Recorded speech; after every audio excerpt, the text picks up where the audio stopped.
introduce our next guest, one of our own very friend, Hareth from Algeria. He's going to be reviewing a wonderful device called the LG V50.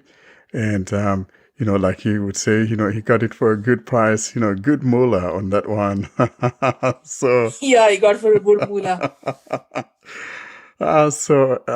Hareth is going to be giving us that story. So let's now take a listen to Hareth's story about his LG V50. Hello, everybody. This is here to talk about my newly purchased smartphone, that is LG V50. I know it's not the latest production of LGs. That would be the V60 or V70 maybe. But the V50 is not that bad because it was good for my budget. I got it on a good deal. And the reason that I purchased this phone it has almost everything I really like in a smartphone. Good quality, good build quality, headphone jack, 3.5 millimeter headphone jack, and it has the micro SD card slot, and most importantly, it has that quad DAC audio amplifier for headphone, and that is something by itself worth good money because it produces spectacular good quality audio for listening if you have the proper audio source. The phone comes in a regular pack, really good and strong box, and it comes with a charger and USB-C charging cable, plus probably it's the only phone I've seen lately that comes with a headset, 3.5 millimeter headset. Some companies drop that. Maybe Samsung are the only ones that ship their phones with a headset. I don't know about the latest ones, but maybe a couple years back, I've got one to my wife, and it has an audio. It has a headset with it. Describing the phone is pretty easy. It has the volume control on the left side.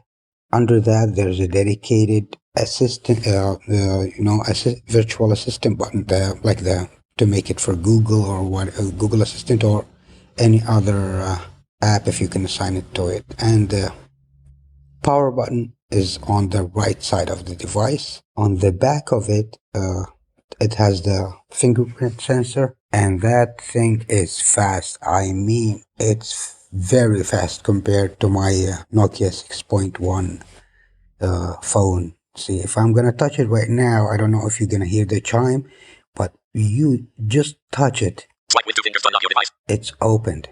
I mean, like a tiny fraction of a second. It opens the thing, and it's very, very fast. And some of the features of the phone are really good. Software-wise, it's good. It has the latest December security patch, December 2020 security patch. I'm recording this on January 20th, 2021. So it's not that very bad of an update. And it has Android 10. I don't know. I'm not sure if this would be the last upgrade.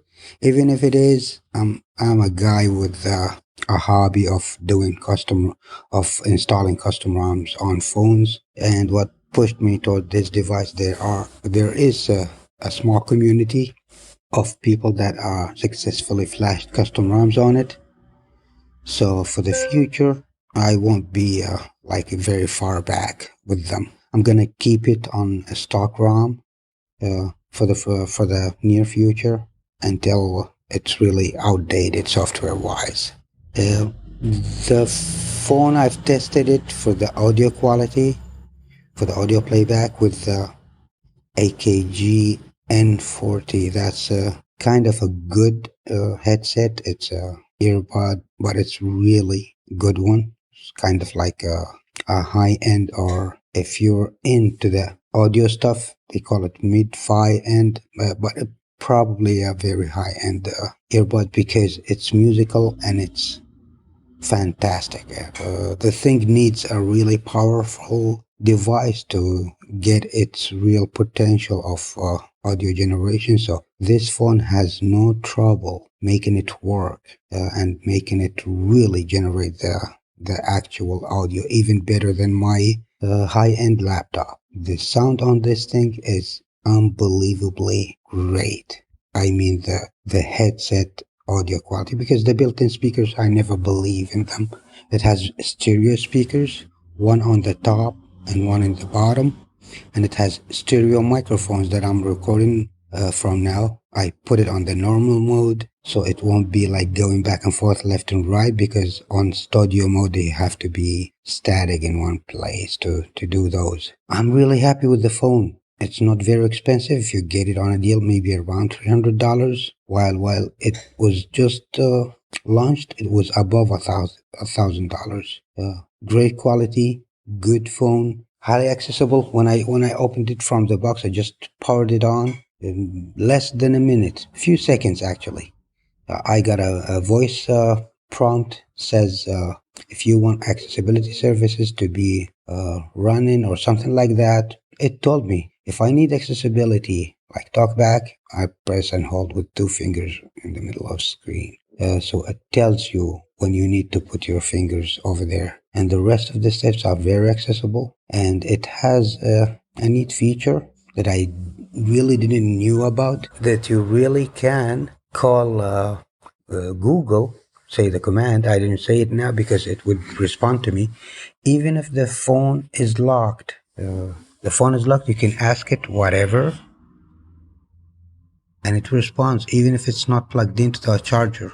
The thing works, and it works like 99.9% of the times I call it. It just, even if it's in my pocket, it would work. It was pretty cool. Yep, that's most of the things I had with this device. Yeah, by the way, it has another feature that you touch the screen, like tap the screen with 3 fingers a couple times, you'd get what they call privacy screen. I'm gonna give it a try right now. See, double tap with 3 fingers. Privacy screen is on. Double tap 3 fingers to turn on the screen. Privacy screen is on. I'm gonna double tap again with 3 fingers. Privacy screen is off. Privacy screen is off. It works. I don't know how they did it, but it works, and it's really good. And it has a built-in, come with stock software, what they call HD audio recorder, and that thing is accessible and it records really good. I'm recording this with it using that piece of software, that app, and I'm gonna show you how it's fast. I'm using eSpeak with it, and it is fast. Messages, camera, here, phone, apps, app, messages, apps list, calendar. To show you how it's fast, You can tell by the clickings, it jumps over the things like in no time, instantaneous almost.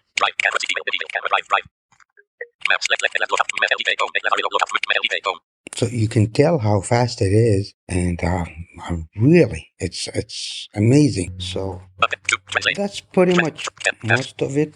Because the rest of the things are pretty much similar to any similar to any other phone. I'd like to thank my brother Warren and Austin and everybody working on this beautiful, wonderful, useful, beneficial podcast. Thanks a lot, and I wish you'd all share our experiences with your phones. And this is Hareth, who's talking to you from Algiers, Algeria. Thank you very much. You know, one thing I want to comment in the review of the LG V50, when Hareth was reviewing the device, he said, and I've never tried an LG phone before, so I don't know if he said that as he turned on the phone, he waited for some seconds and he got a speech automatically telling him that if you want to use accessibility services, then hold these volume buttons or hold the fingers on the screen. I think this is very good, and I think all the OEMs should have this. This is also there on the Mac, I think. Actually, another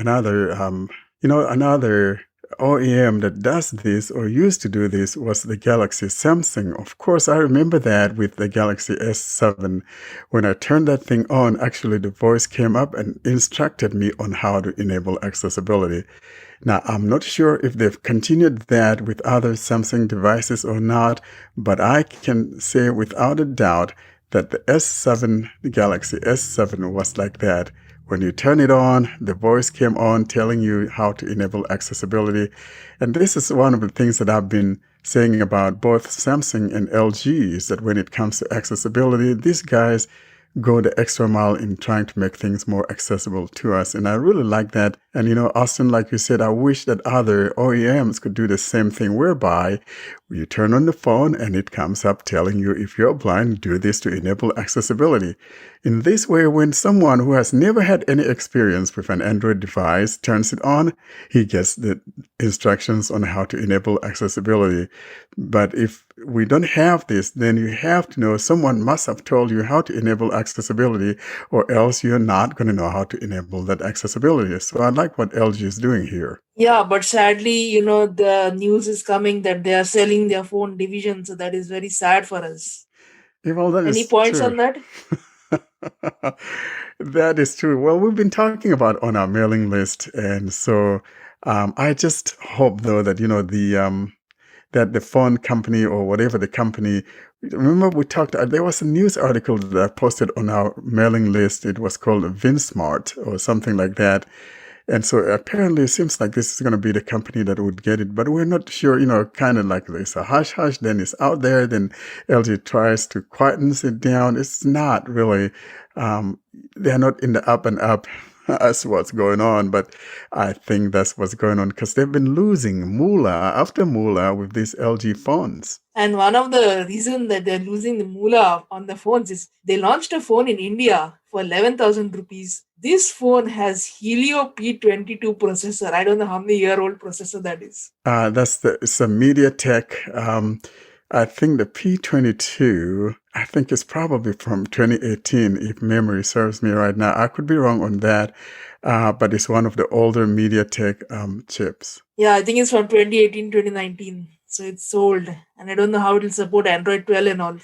Now that phone is the K42, the one we're talking about now, coming out running with Android 10 out of the box. Yeah, it is the K42. All right. Well, we wish good luck to LG, but frankly, I would love LG to stay in the show, stay in the phone business, because the more OEMs we have, the better the competition is.